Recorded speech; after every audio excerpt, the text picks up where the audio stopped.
President Trump's decision to withhold WHO funding has upset one of the organization's most prominent supporters. Well, that's Microsoft founder Bill Gates, tweeting in part, halting funding for the WHO during a world health crisis is as dangerous as it sounds. The world needs them now more than ever. Well, the truth is the group actually needs Gates more than ever. With the U.S. taking a pause, he'll now be their largest active donor. That's right, 1 out of every 10 bucks that the WHO gets is from the world's second wealthiest man. So should we be concerned about how much one man has maybe an outsized influence with an obviously corruptible entity such as the WHO? Joining me now is Cheryl Shumley, who is the Washington Times opinion editor, has been writing up a storm about all this. Cheryl, is all that money from Gates influencing how the WHO operates? Definitely. And thanks for having me, Laura, to talk about this issue that's really fallen under the radar.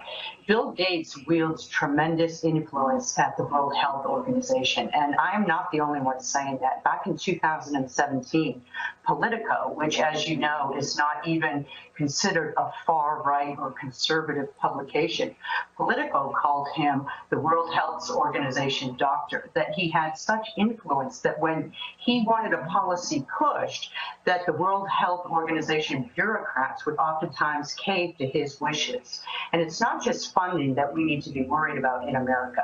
This is an unelected guy who really has no political affiliation with America, and yet he has been given a huge platform to push what I view as anti-American policies based on coronavirus figures. Yeah. And this is something that he's not going to be held accountable to by voters.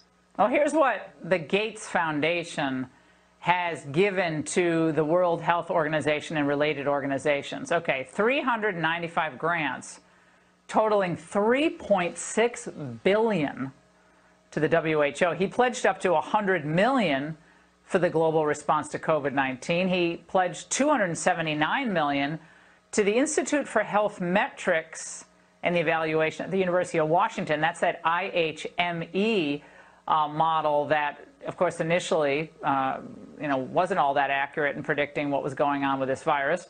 It's more accurate now with all the new data. And he gave $13.5 million in grants to the CDC Foundation. People think the CDC is just kind of an independent government agency, but they get money from the Gates Foundation. So it seems like Gates has his hand in pretty much everything pandemic-related, Cheryl. Well, here's an interesting tie. So Bill Gates, for the longest of times, wanted to have the World Health Organization declare coronavirus a pandemic.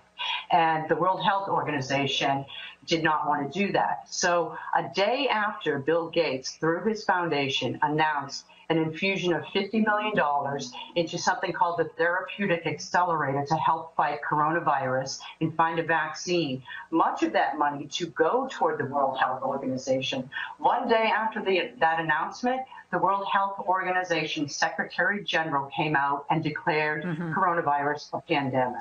Unbelievable. So Cheryl, we'll be on. Yeah, we'll be on this, and thank you for staying on this. And we've really enjoyed your pieces on this. We'll have you back.